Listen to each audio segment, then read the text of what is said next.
Hey guys, and welcome to Will's Squared Podcast. I'm Will Senior, And I'm Will Jr. and we talk about sports, and we talk about just about anything else that comes into our mind. Today, we're just going to be talking about soccer and basketball, and maybe a little Baseball. bit of baseball in there. We talked about football yesterday. That episode is uploaded into YouTube. It's also going to be uploaded audio only through Spotify, Apple, and Amazon Music. Just look for it. It's there.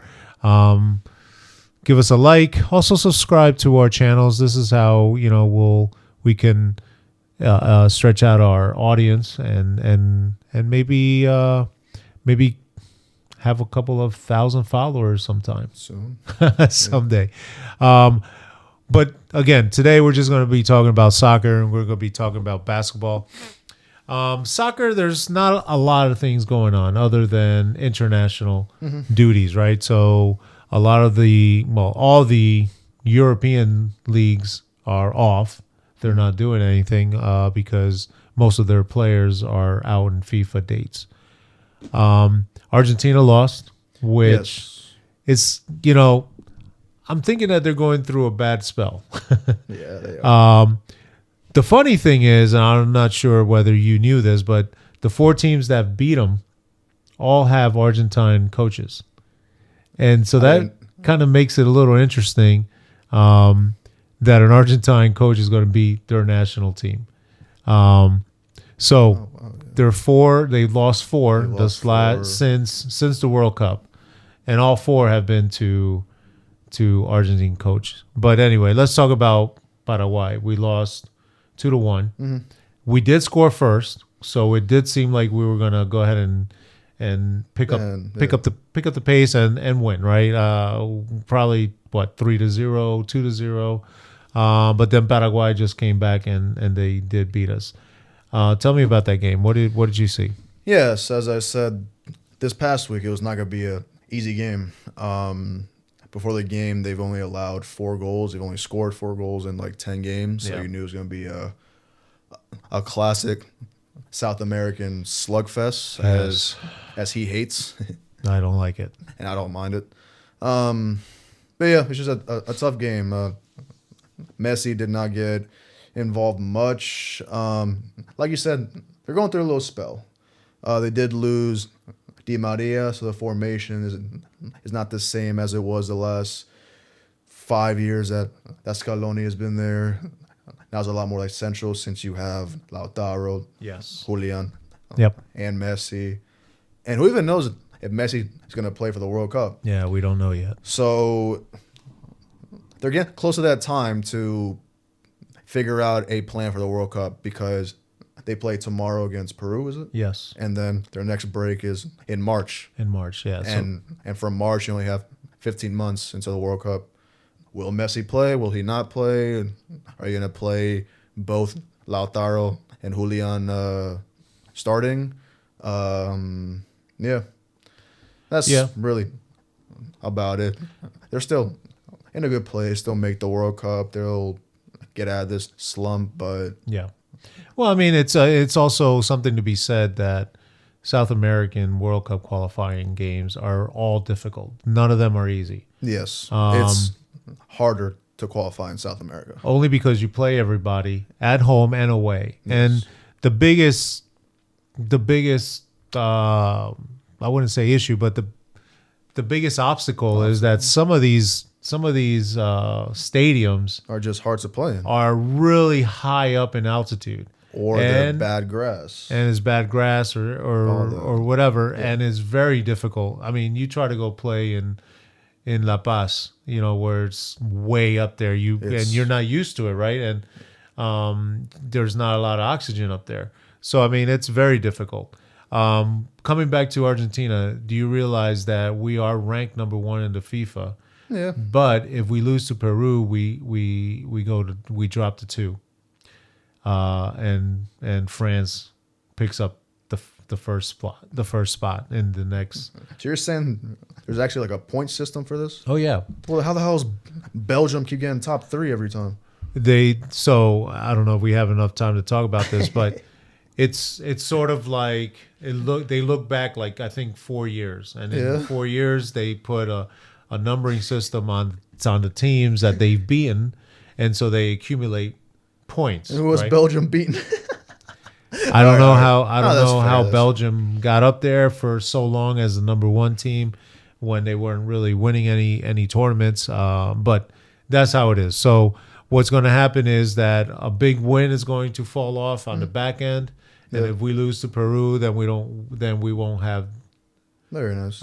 We won't have the top points, right? So France will take over first spot, but it doesn't matter at this point, right? I got a little game for you. Okay. What in your opinion, as of now, is the top 5 countries in your opinion?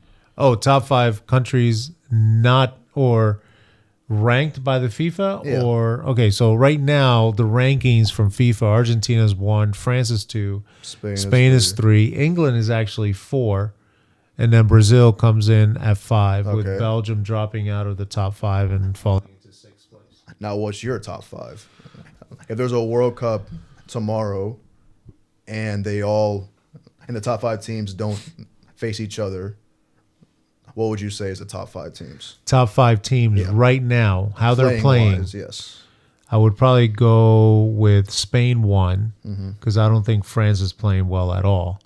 France would be 1. I would probably say Uruguay or Colombia in the number 2 spot, the way they're playing now. Although Uruguay did beat... form. In form, yeah. Not Uruguay. today, form, yeah. Form. So Uruguay did beat Colombia, so I would probably have to put Uruguay 2 in form, right? I would probably have to go with Portugal and England, probably to round up my top 5. In form. Yeah. Right? However, I think if there's a tournament, I think Argentina turns it on and plays well in the tournament. I think Scaloni has been really big with tournaments. I think Argentina has played really well under him in tournaments, more so than individual friendlies. But that's the way I would probably rank the top 5 nations in form today, right? Next week or next month, it may change. What about you? What are your top 5?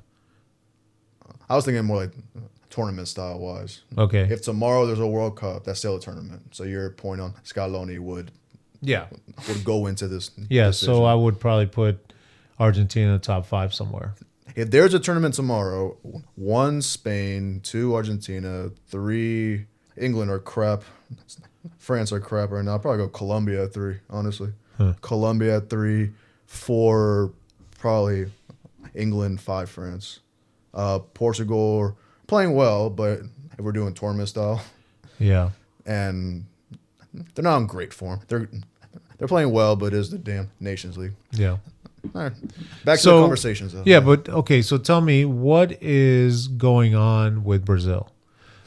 It would seem that Brazil has just not gotten their coaching.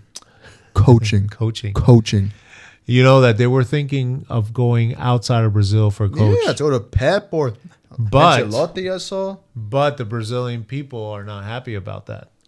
Well, they better be happy because I can't name a Brazilian coach right now that could take you places. Why do you hire a coach that has had 12 teams in the last 12 years? I'm not shocked they're playing like crap, man. What's going on? This is Brazil. Like, what's going on? Coaching, do you think coaching is so bad? But do you think they have the talent to be a top team? Yes. They have the talent to win the World Cup. They have the talent to win Copa America. They have the talent to play like Brazil. When you think of Brazil, you're thinking this like flashy play style. Why? Because that's what they grew up on, playing on the streets, just playing free football. That's 1 of 5 World Cups. That's made them the most iconic footballing country in the world. They have hundreds of great players that are in people's top 10 of all time. You have R9, Ronaldinho, Zico, Carlos Alberto, Pele. You have all these icons. But now they're embarrassing themselves because of this coaching. They don't have an identity. They don't have anything, a philosophy, nothing. When I see Brazil play, I'm like, what is going on? Yeah, they definitely don't look like the Brazil that we grew up watching. But as an Argentine, I'm happy. Oh yeah. I'm happy. We're happy now, but I'll be honest.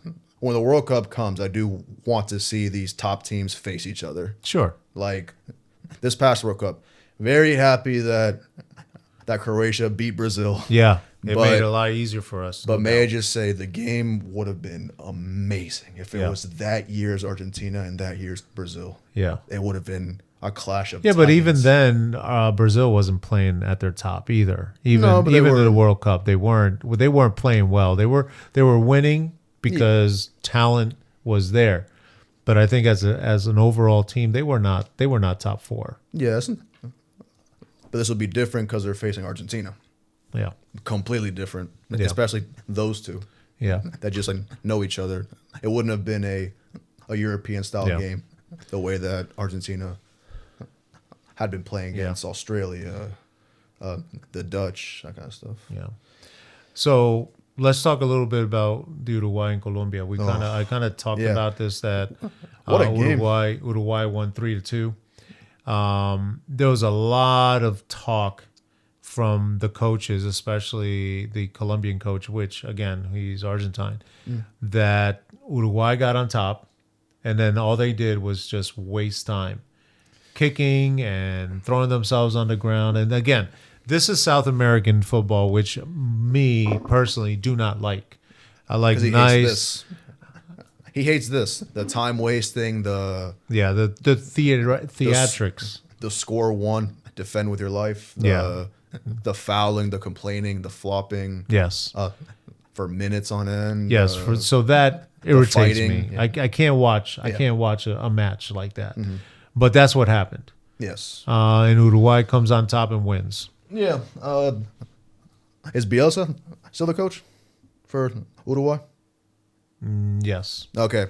Bielsa has changed his philosophy. God damn. He has. Because for Leeds, his philosophy was keep the ball, but run and press all game.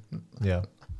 But now you're saying this stuff. It doesn't sound like him, but I believe it because it is how you win. Yeah. In South America. Well, and that's how he played in the Copa America too, and Colombia still beat him, but that's how they played. They played smash mouth. Yeah, like smash mouth. Yeah. Football, and that's for me. Players for it. I mean, and that's why he did it. You know, in England, he can't do that. Oh hell no! It's not going to survive. It's not going to work. Or against England. Yeah, that wouldn't work against a top European team. But in South America, you get dirty, man. Yeah. But this week we have a very key game apart from Peru and Argentina. We have Brazil and Uruguay. Argentina is still first in that table by like 3 points. 3 points, and yes. Then Colombia, Uruguay, and then. Yep. Yeah, okay. So this game is in Brazil. Yep. Brazil need to at least play well. In the Copa America, they got eliminated by Uruguay in pens. Yeah. So should be looking to avenge that, like make a statement for that. And just do something, Brazil. I mean, you have too many good players to be playing like this. But like he said, we are from Argentina, so I am enjoying this. If Brazil goes to the World Cup with this same squad and coach, they'll get eliminated very quickly. And I wouldn't mind that. But a little part of me would be upset. Yeah. Because I want to see them. So do you think Bielsa goes up, scores, and then just does the same thing? Probably, yeah. That's what we're going to see. The way that Brazil is playing, definitely. That's what could happen. Yeah, but it's going to be a very fun game to watch. Yeah. All right, let's talk really quickly about the Euros. Well, the Euros first. How do you see that? I mean, obviously, I'm not even paying attention. We're not paying attention too much. Spain won. Spain wins again. Portugal ties. San Marino, you told me. San Marino won today. Who is ranked last in FIFA, actually won again today. Yes. That's their second win in the last few months. Yes, the last few months and also in the last 20 years. Yeah, it's incredible. So, hey, maybe they'll turn the page and make it to the World Cup. Who knows? All right, anyway, we're not going to talk too much about the Euros because or the Euro Cup because we're not that interested in there. But next week we can talk a little. Next week we talk about the PL. We talk about La Liga because everything is back on. But let's go ahead and talk about basketball real quick before we sign off. Oh, actually, we might talk about Soto. A little bit. Okay, so let's talk about basketball real quick. Yes, the Cavs are still undefeated at 15-0.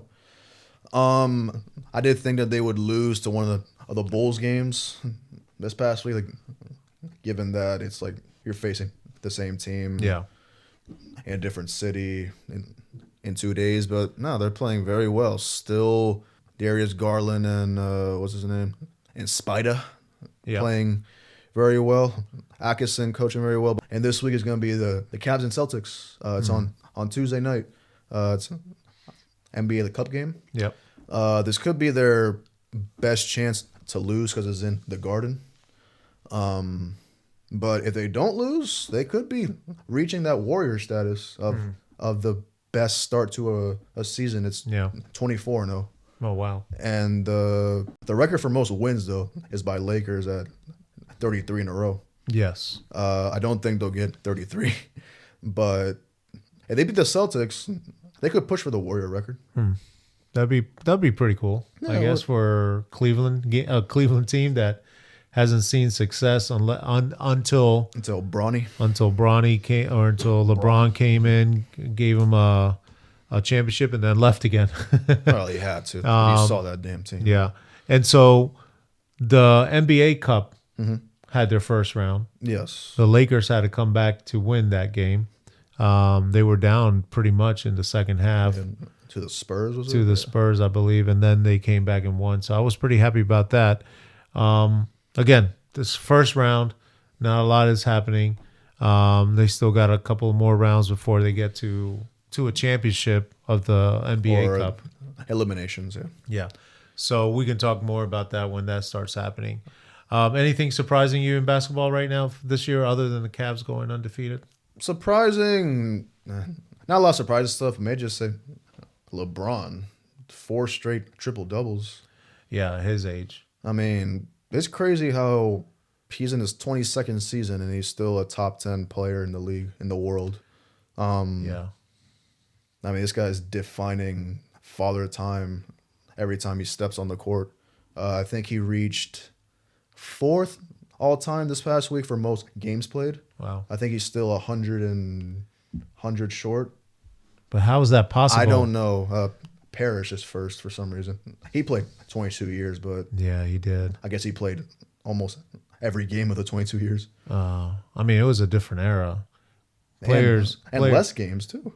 And players weren't taking off like nowadays, where that's some players take off and they sit, and which is okay, right? I mean, 82 grueling games is tough. Is really tough, and yeah, you do need your rest once in a while. And AD is finally popping off consistently. I've said it before. If he's healthy, he's a top 5 player. Yeah. Lakers are playing well at home. It's just the road trips that have not been great really yet, good. But there's still a lot of time. Yep. And Warriors are playing very well right now. Buddy Hield has been a great, not really replacement to Klay Thompson, but a great addition to the rotation. Yeah. Like Steve Kerr is coaching very well. Like Curry does not have to force up like 10 threes a game anymore. It's like 4 or 5. Play good defense, play good ball movement, and they're first in the West. And Thunder have injuries, so they got a while without a center. Yeah. And they got to try to bounce back from that and keep on winning. Warriors and Thunder are playing very well, and the Nuggets are right behind them. So all right.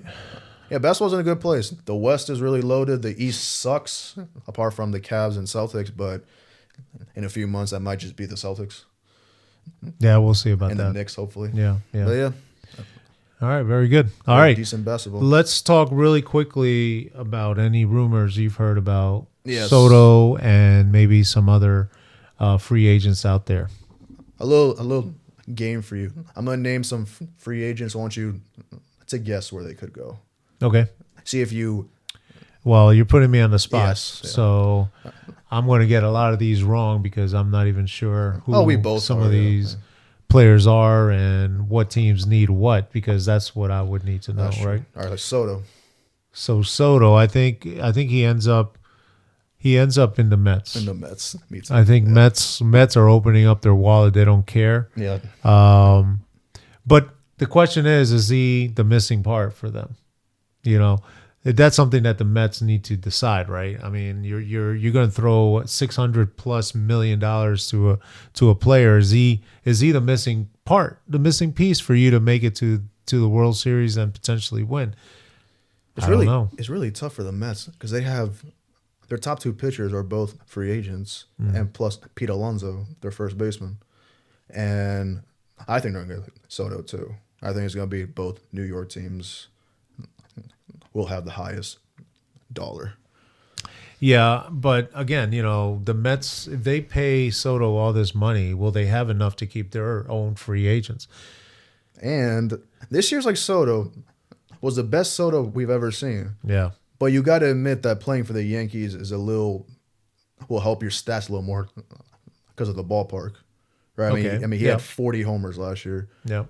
Will this be the same Soto as this past year? He had 288 average, 41 homers, I think 115-ish RBIs, clutch in the postseason. It could be a different Soto. Yeah. Or it could be the same Soto. Could be. All right, second, Sasaki. Yeah, that's the pitcher, right? Yep, Coming from Japan. From Japan.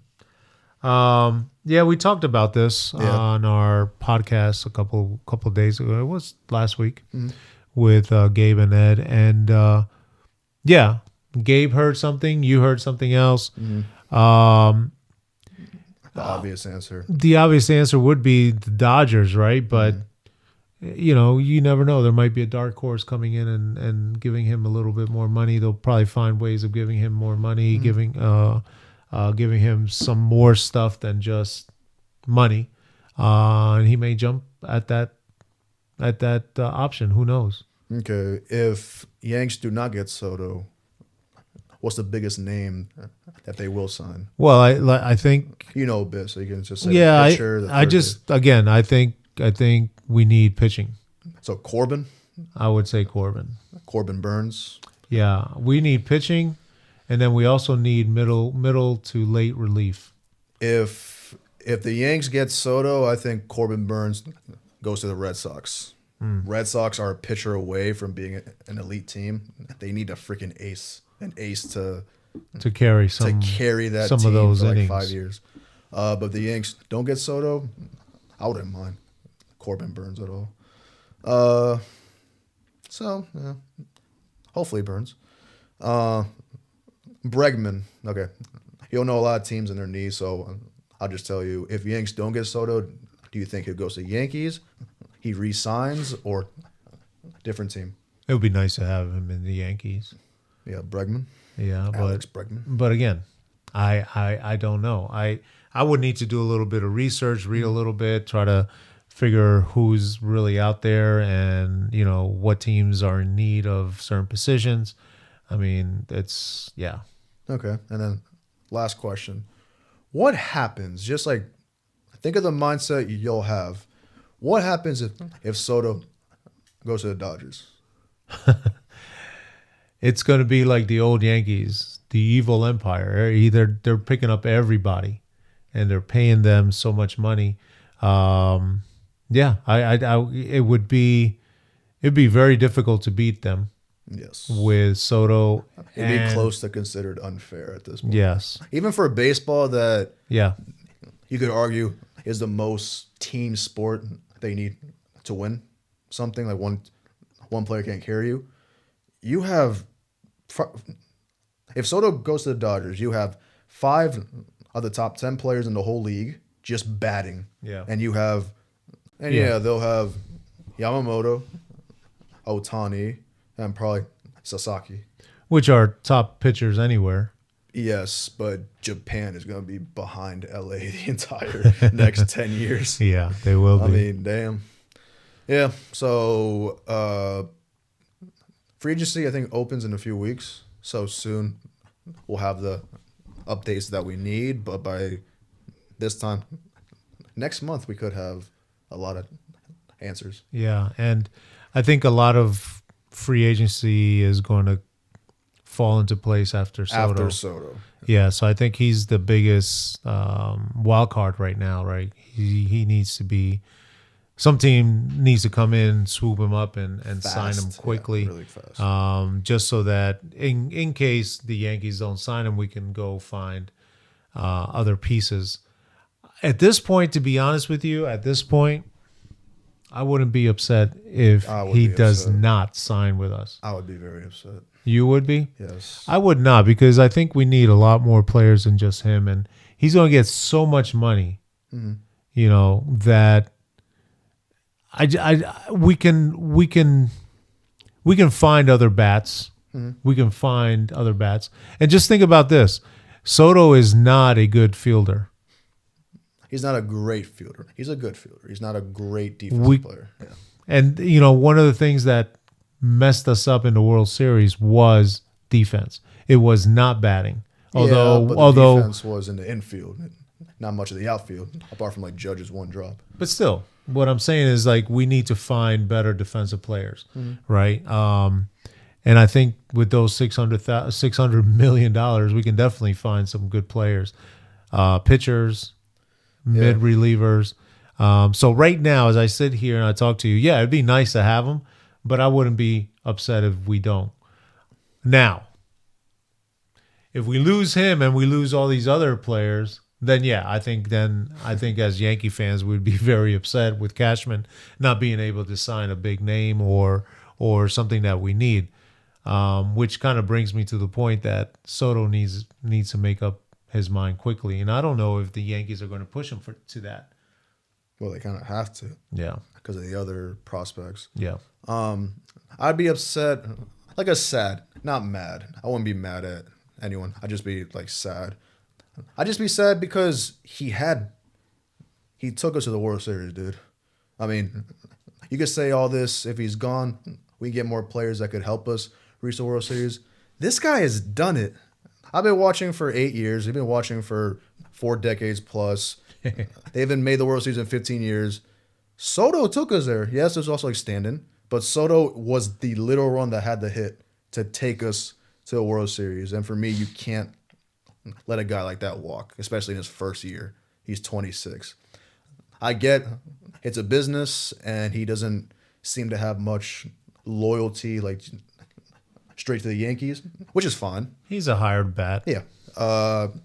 And looking for the money. So it's fine for him, but as a fan, I will be a little sad because he was the one that took us to the World Series. Yeah, and it's okay. It's okay to look for the money, especially when you're a professional, right? I mean, he has a ring. He has a ring. Yeah, and you don't know how long you'll be able to play. Yeah. So I'm okay with that. Yeah.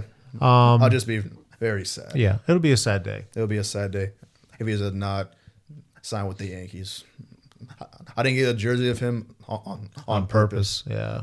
I have a rule when it comes to jerseys. We have a lot of jerseys, by the way, a ton of jerseys. Yeah. I don't get a jersey of someone on my team until they sign a contract, a long-term contract that keeps them on that team for at least 4 more years.